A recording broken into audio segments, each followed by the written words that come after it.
Hello everybody. Oh, let me take my mask off. Hello everybody and welcome to Tim at 10. Today is Monday, October 5th, 2020. I hope everyone had a wonderful weekend. Enjoyed that nice weather that we have here in North Texas or whatever part of the state that you're in. Today we're going to be talking about child abuse reporting laws and expectations. So we're not going to talk about, child abuse and neglect, recognizing and preventing child abuse and neglect. We're not going to talk about community resources, those type of things. Today we're going to really talk about the administrative side, and we're going to discuss the reporting laws and the reporting expectations. So it's a little bit of a different training for you. So of course, part of the child care regulations for orientation and annual training requirements require you to have annual training on recognizing and preventing child abuse, neglect, sexual abuse, and exploitation. That's not what we're doing today. All right. So again, I want to make sure everyone is on board that today we're going to talk about the reporting laws and reporting expectations. All right. Now, I see people that are popping in. Hello, everybody. I'm so happy to see so many people joining us for Facebook Live today. Due to the sensitivity of today's topic, normally I encourage a lot of participation from our participants. But due to the sensitivity of today's information, I'm going to ask that you not share experiences that you've had at your center. Because we do want to keep information confidential. We don't want to expose anyone to risk. And since this is a public Facebook page and this video can be seen by anybody, we don't want to put anyone at risk by you sharing a situation at your school and then someone being able to bring it all back to you. All right. So again, if we could refrain from sharing, situations that you've dealt with in the past, that would be very helpful. And I want to do that to protect you. All right. So there you go. All right. So I'm going to go ahead and jump into this because there's a lot of information that I want to share with y'all in our short time that we have today. And I know that it's Monday and your time is valuable. So, of course, we have both federal and state laws that require mandated reporting of suspected child abuse, neglect, sexual abuse, and exploitation. So not only is this a state mandate, but it is also a federal mandate. In 2013, there were 18 states that became mandated reporters, all right? And being a child care professional, you are considered a mandated reporter. Now, I went ahead and pulled some numbers from 2019 from the report that the Department of Family and Protective Services is required to share here in Texas. In the state of Texas in 2019, there were 280,911 reports of child abuse, suspected child abuse. Out of that, let's just call it 281,000, there were 66,382 confirmed cases. Ooh, that's kind of scary right there.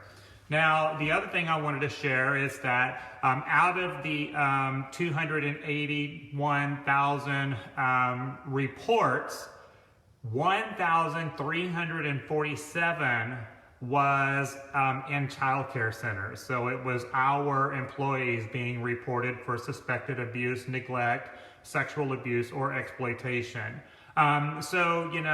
Yes, when you look at the percentage is still pretty low, but it's still too many. All right. So we've done so many trainings here lately on maintaining composure and making good decisions.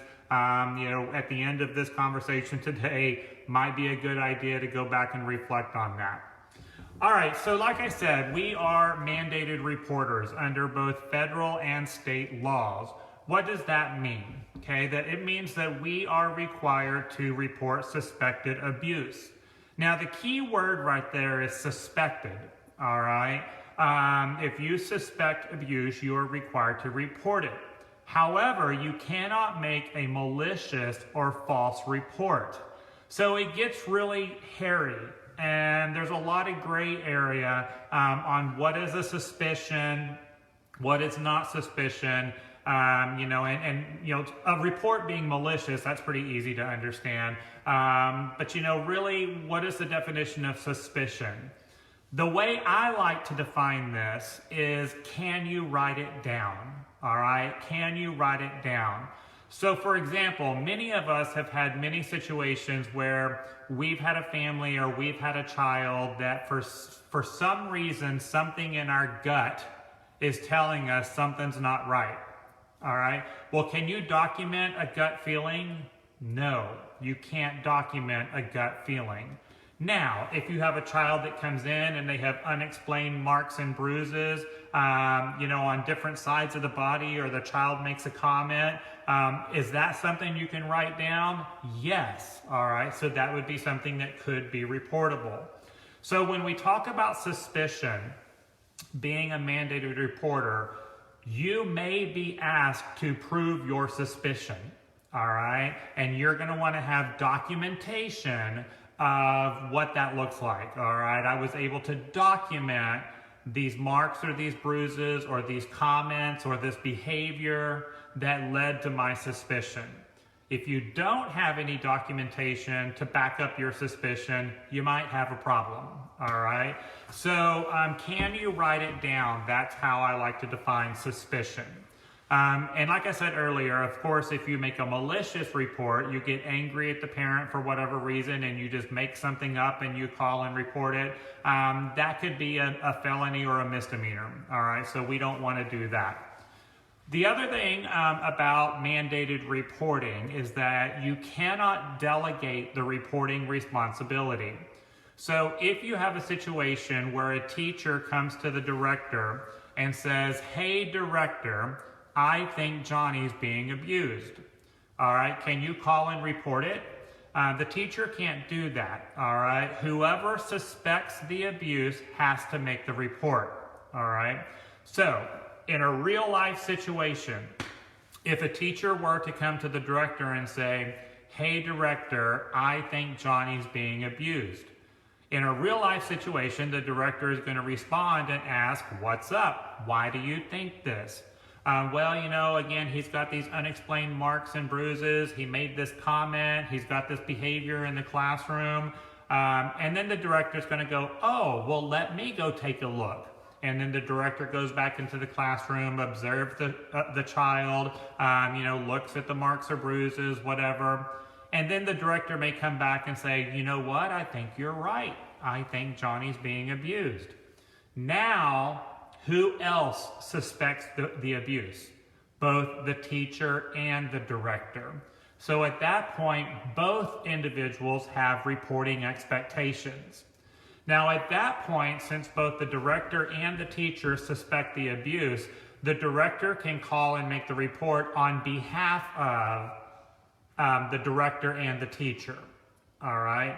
Now, since we are all mandated reporters, both your caregivers, all of your employees, the director, everyone is considered a mandated reporter. You cannot require your employees to come to the director first. Like, you cannot put in your handbook that if an employee suspects abuse, they are required to report that to the director before making a phone call. You can't do that because they're mandated reporters. But you can put it in your handbook that it is recommended that employees come to the director before making a phone call. All right? So you want to use the word recommended and not required. They still have a legal right to go make that report. All right? I'm going to talk about retaliation laws here in just a little bit. So we'll get to that in just a little bit. All right, so the other thing that you need to know is that we are required to cooperate with Child Protective Services. So when Child Protective Services comes into your program to do an investigation, all right, you have to cooperate with them. and the investigation must be kept confidential, all right? Meaning that, when CPS comes in and they say, hey, I need to interview this child, you can't run over to the office and pick up the phone and call the parent and say, hey, parent, I just want to let you know CPS is here to investigate your family. That would be considered interfering with a state investigation, and you can actually be prosecuted for that. All right. So I'm going to say that again, because when you do your online worksheet at the end of this webinar, that's actually one of the questions that I put on there. What will happen to you if you interfere with a state investigation? You could be prosecuted. All right. The police will come and arrest you and take you to jail. So you have to cooperate with them. Now, when I talk about cooperating with CPS, probably one of the biggest questions I get from time to time is, if they're coming in to interview a toddler or a 2-year-old, is it okay for the director or the teacher to sit in on the interview so that the child will feel comfortable, the child will not feel intimidated or anxious because this strange person is asking them very sensitive questions? Well, the answer to that is it depends on the case. All right, it all depends on what they're there to investigate and who they are investigating. So, for example, if they are there investigating you or one of your employees, they're definitely not going to let you sit in on that interview. If they're investigating, another adult, so a parent or a guardian or a family member, family friend, they may actually ask you to sit in on that interview because they do want the child to feel comfortable and be able to answer the questions. Now, if that happens and you do sit in on an interview with a child, whether they ask you or you ask, what you need to know now is that you are now knee deep into this. Meaning that if and when this goes to court, you're going to get a subpoena and you're going to be asked to appear in court to speak on behalf of the child. So sometimes you got to ask yourself, do I want to be that involved? All right. Now, if we want to protect the children, it might be that you say, yes, I want to be that involved. Okay. But whether or not you can sit in on an interview, it's all on a case-by-case situation. All right. Now, the other thing that I like to talk about right here is that when you make a report, all right, you can either do the report online or you can do it by telephone. But when you make a report to Child Protective Services, making that report does not give you the privilege of knowing the outcome. So a lot of times I hear people say, well, I had a situation in my school and a child was being abused. We called and reported it and nothing was done about it. I hear that all the time. All right. You don't know that. You're making a big assumption when you say nothing was done about it. All right. The outcome of that investigation is confidential. And just because you made the report does not give you the privilege of knowing the outcome. All right. So for example, I'll flip it into a situation that we can probably relate to a little bit more. So I had a school one time down in the Houston area that called me up and said, hey, Tim, we've got this situation going on in our school. We're all very upset. We want to know who we can call and what we can do about it. And I said, well, what's going on? They said, well, we have this coworker that has done something really, really bad, and we're all really upset about it. We went and told the director, but the director didn't do anything about it. And I said, well, how do you know that? How do you know the director didn't do anything about it? Well, the teacher's still here. Okay, just because a situation was not handled the way you wanted it to be handled doesn't mean nothing was done. All right. And whatever the director did or however the director handled the situation is between the director and that employee. All right. So you're not privileged to know the consequences or outcome of that report. And so I flipped it. I said, well, let's turn this around. I said, let's pretend that it was you that used poor judgment, that did not maintain self-control. You did something and you got in trouble. And the director called you to the office. You got written up, you got suspended 3 days without pay, your hourly wage was reduced for 90 days, whatever the consequence may have been, but you got pulled in the office and you got reprimanded and you had this consequence. And then the director went around the school and told everybody, hey everyone, I just want to let you know, I just wrote Heather up. I suspended her 3 days without pay. I reduced her pay for 90 days. I just want to let everyone know. I said, how would you feel if that's what the director did? Well, I would sue her. Exactly. All right. So just because a situation was not handled the way you wanted it to be handled doesn't mean nothing was done about it. So taking it back to child abuse reporting, a lot of times I hear centers say, well, I had this family, there was abuse going on. I called and reported it and nothing was done. You don't know that. All right. They could have gone out to that family's home, interviewed the family, the parents and the children. They could now be doing weekly visitations. They could be sending the parents to parenting classes. Who knows what the situation is, all right? And do you really think that parent's gonna come into your program and say, you won't believe what happened last night. When we got home, Child Protective Services showed up and spent the evening with us and interviewed everybody, those type of things. No, I doubt that parent's going to tell you that, all right? So, kind of keep that in mind right there. And that's hard because we get so protective of these kids. All right. We get so protective. I was coaching a school one time that the director had suspected abuse. This situation, a child very graphically described how mom and boyfriend were sticking needles in their arm at home. And it was language and, demonstrations that the average 3-year-old does not demonstrate. So, the director goes online and does the report online, okay?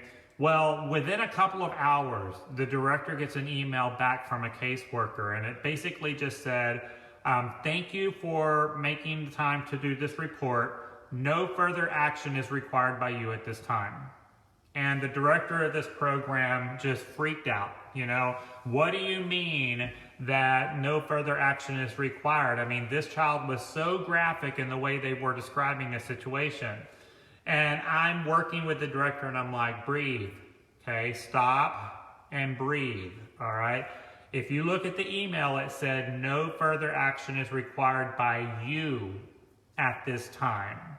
It doesn't mean that the case is closed. It doesn't mean that they're not doing anything.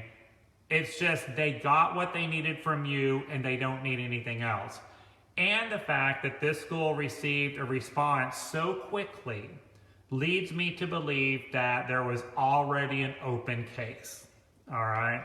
But this poor director was losing her mind because she didn't think anything was being done about this situation. Nope. They got what they needed from you, all right? And then you just have to trust the process, all right? And that's the hard part right there, is that you've got to trust the process. Going back to the beginning of our webinar today, 281,000 reports in the state of Texas in 2019, 66,000 of them confirmed. That's a lot of phone calls and emails that are coming in to CPS. They're going to have to do these investigations on a priority basis, all right? So kind of keep that in mind right there, and then do what you can to keep that child safe and healthy while they're in your program, and then trust the process after you make your report. I want to talk about when Child Protective Services does come out to do an investigation, what your role is, all right? So we've already talked about the director sitting in on the interview. It's all on a case-by-case basis. It all depends on who they are investigating, what they are investigating. They may or may not allow that. Other than that, your role during an investigation is to answer only the questions that are being asked. Your role is to only deliver documents that are being asked for.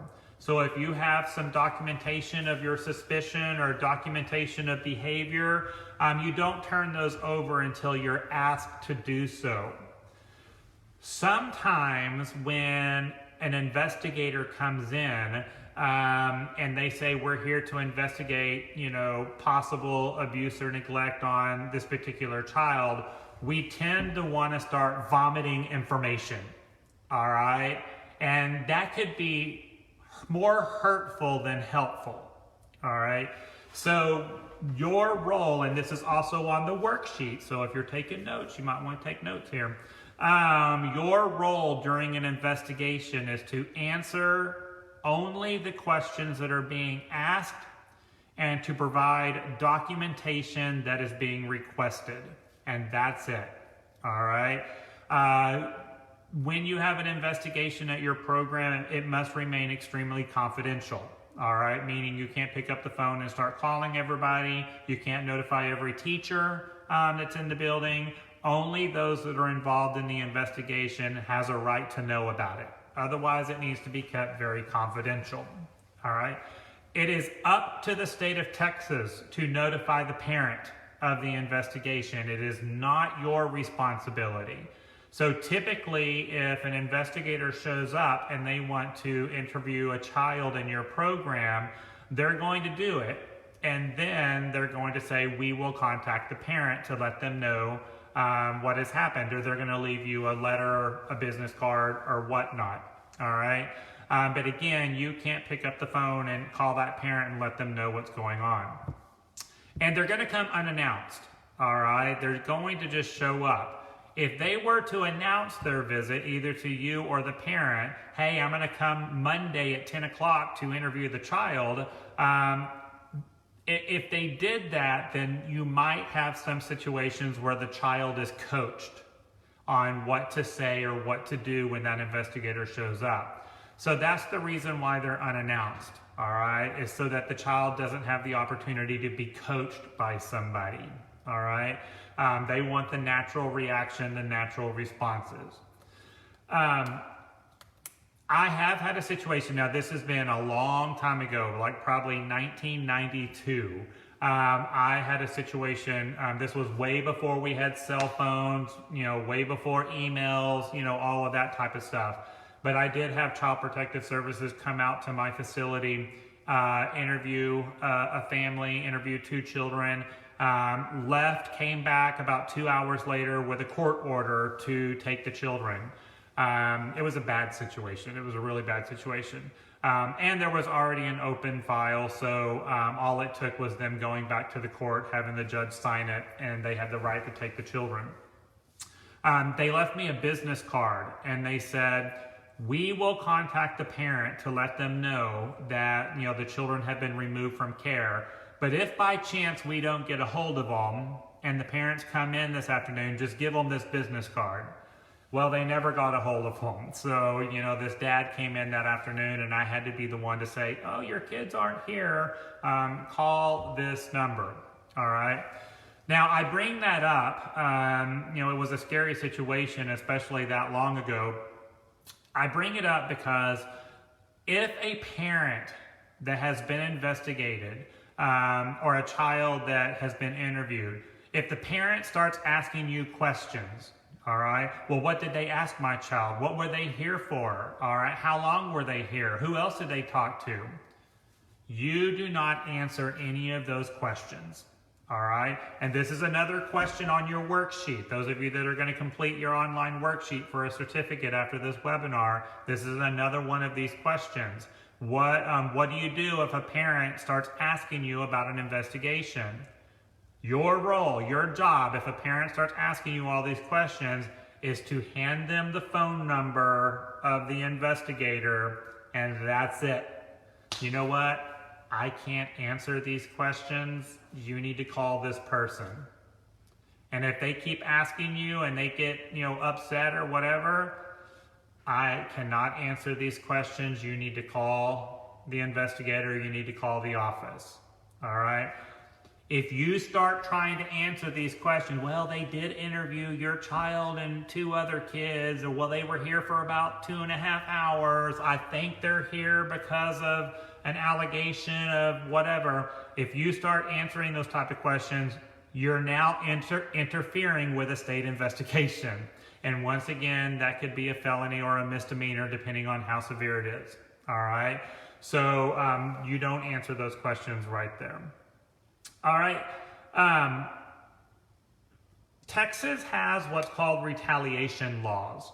And in the state of Texas, you cannot retaliate against someone for making a report. All right, so this is important.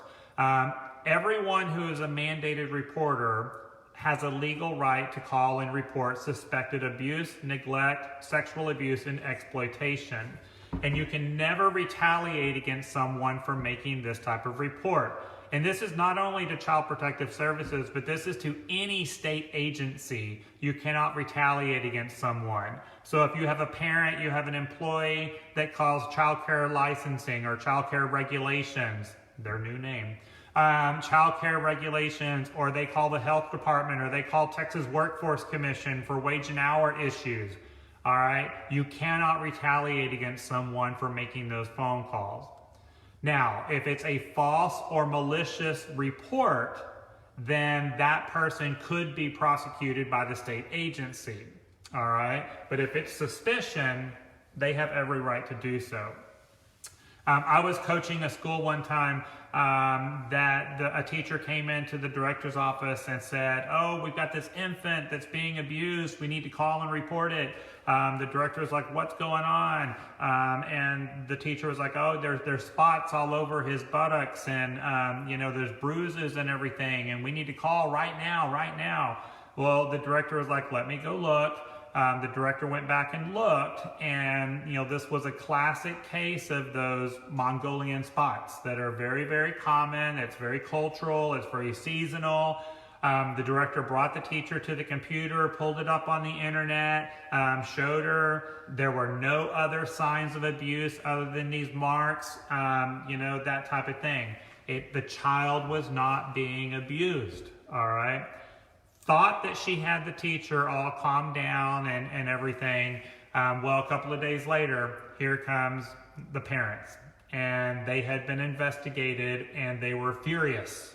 All right, they were furious. And of course, pulled their child out, and the center never saw him again. Well, the director was just blown away and irate. I showed this teacher that this was not abuse. We had this conversation. I showed her pictures. I explained it, but she still made the phone call. All right, that's her right, and you can't retaliate against that. All right, so again, that's where the communication is so very critical right here. All right, so and those are tough situations. When you do call to make a report, whether you do it over the phone or online, they are going to take your name, and your name will be disclosed in the report. All right, so a lot of people make the assumption that reporting is confidential. Not necessarily, all right? Most of the time, they're going to just outright say, your child care center called, all right? Now, you can ask whenever you make the report that your name remain anonymous. You have to actually ask for that, all right? And it doesn't guarantee that it's going to happen. So, when you do make a report, and we need to be reporting suspected abuse and neglect and exploitation and sexual abuse, you also need to know that the parent's probably going to pull their kid out and you're never going to see them again. All right? Now, I'm not trying to discourage you from making a report, because we should be reporting. All right? But I don't want anyone to ever come back and say, well, no one ever told me that if I made this report, the family was going to pull their kid and I'd never see them again. That happens all the time, all right? Because as soon as the parent knows that you made the report, then They're going to be angry, they're going to be upset, they're going to be, guilty, they're going to be whatever, embarrassed, whatever emotion is going through their body, and they're most likely going to pull their child. All right. In my opinion, all right, and this is Tim's opinion, this is not documented. Well, this is not an opinion, this is a fact right here. All right. Licensed child care centers make up less than 3% of the reporting. All right, so less than 3% of the reporting comes from licensed child care facilities. Most of the 281,000 reports come from emergency rooms, urgent care facilities, and doctors' offices. All right, but less than 3% of reporting comes from licensed child care facilities. The other thing you got to remember with that information is that 75% of the children in this state are in some type of group care situation. Out of those kids, 80% of those children spend more of their waking hours with us than they do their own families.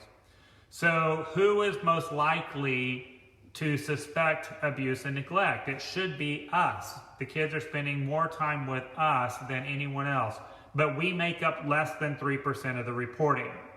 So based on that data, are we doing a good job at making reports? Doesn't look like it. Now here's where my opinion comes in. In my opinion, I think that physical abuse, we're really good at reporting because that is very concrete. All right, it's very easy to prove your suspicion with physical abuse. Where I think that we are missing the target is neglect. All right, and neglect is when a child's basic needs are not being met. All right, so they're coming in dirty clothes. They're coming in hungry because they're not eating enough, or they're not eating nutritious meals. They're coming in dirty because they haven't had a bath in a while. Whatever the situation may be, they're not going to the doctor. So their basic needs are not being met. That is neglect.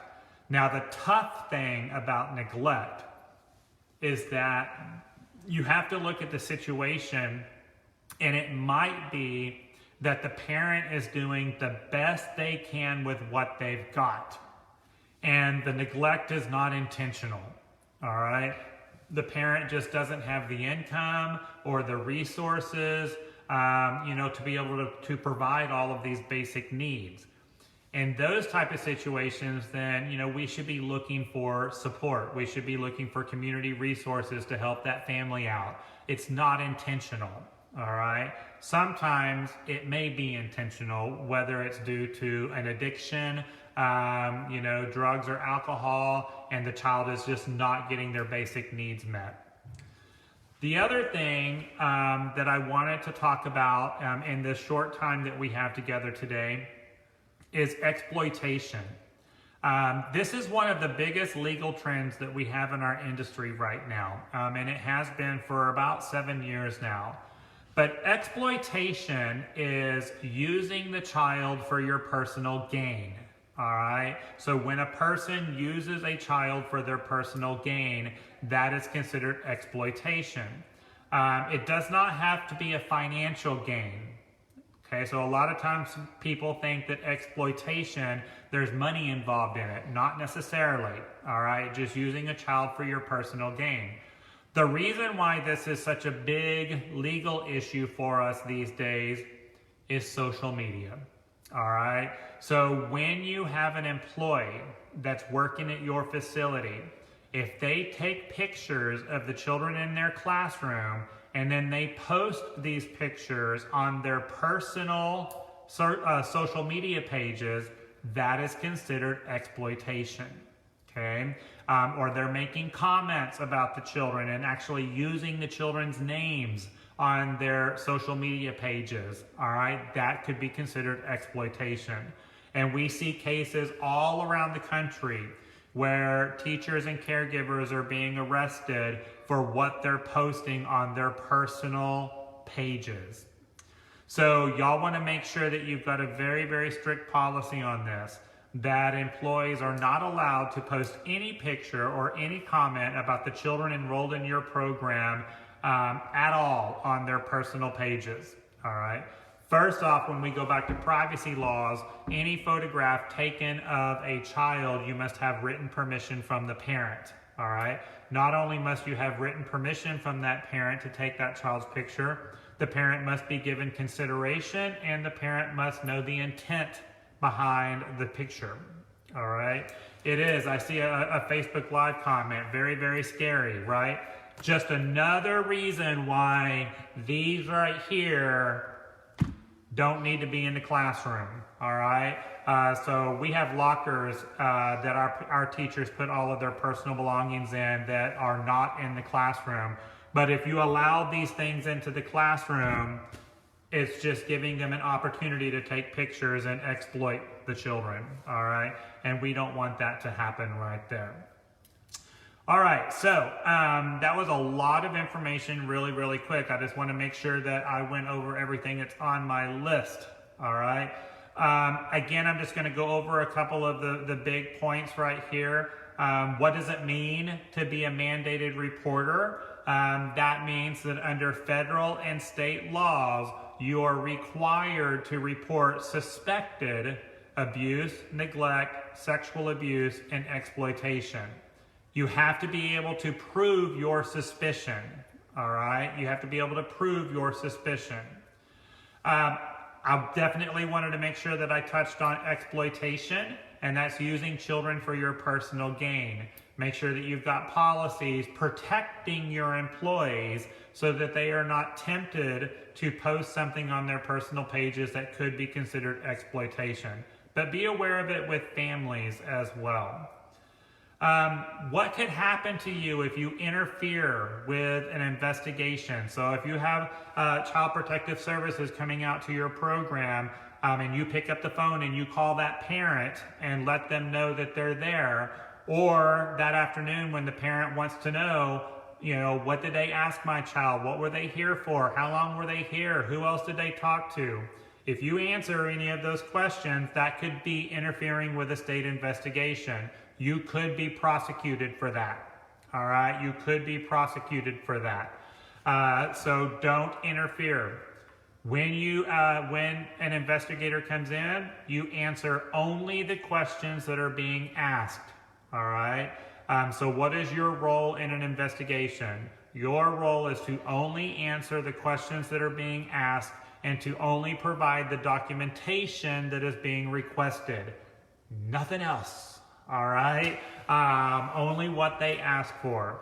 So like I said at the beginning, sometimes when investigators come in, we tend to want to start just vomiting information, and that can be more hurtful than helpful in some situations.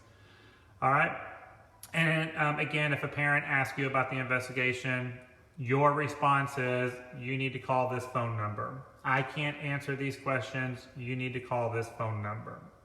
All right. So that's what I've got to say about mandated reporting. It's a very sensitive topic. It's not a fun topic. Sorry, we didn't get to have fun and laugh on this one, but it's pretty serious stuff. And when you look at the 66,382 confirmed cases that we had here in the state of Texas in 2019, that is 66,382 more than we should have had. So we do have a big obligation to help our families keep the children safe, keep the children healthy, and be the advocate for the entire family, not just the child. We're all in this together, all right? And remember that some of our families are doing the best they can with what they've got. So it's our job, to be there for them and to help support them. But as a mandated reporter, you have to report it. All right. Oh, my goodness. I forgot one really big important thing. Sometimes people ask me, is it okay if I take a picture of a child, a mark or a bruise that is on the child? Is it okay if I take a picture? Well, number one, anytime you take a photograph of a child in that type of situation, you cannot do it in a way that it makes the child feel ashamed or embarrassed. All right? So you don't want the child to feel shamed or embarrassed by taking a photograph of a mark or a bruise. The other thing about taking a photograph is that if you suspect abuse enough to take a photograph, you better report it. Okay? If you don't report it, then you could be in some hot water. All right? So if you suspect enough to take a picture, that's reportable. And in closing right here, I know that it says that we must report suspected abuse. You can also get in trouble for not reporting. All right. So if a child is being abused or neglected or exploited, and you're aware of it, and you fail to make the report, you can get prosecuted for that too. All right. So that's where I go back to the beginning of today's webinar. You have to be able to prove your suspicion. Make sure that you have that written down. Okay, so for those of you that participate in several of my Facebook Live events, y'all know what to do now. For those of you that this is your first time, the online worksheets are already posted on Facebook. I had them scheduled to post automatically towards the end of this broadcast. So you're going to click on the applicable worksheet. If you're going to pay your $5 for your certificate of completion by credit card, then you're going to click on online worksheet paying with credit card. If you have an online account with me, you've set up an online account with me and you have a 5-digit account number, then you're going to click on the worksheet that says paying with an online account number. So pretty simple right there. And there's 5 quick questions for you to write the answers to. Make sure that your answers reflect the material that was covered in this Facebook Live and not something that you pulled up off of the internet. I'm starting to have a little bit of a problem with that, where instead of the answers that are on the worksheet, instead of it being what we talked about in Facebook Live, people are just doing internet searches, and it's kind of creating a problem. So thank you all so much for taking 45 minutes out of your Monday. I know that it's a busy day and we got a lot going on, but I appreciate it, especially for this serious of a topic. All right. Have a wonderful rest of your day. Enjoy the rest of your week, and everyone make safe and healthy choices. Thanks.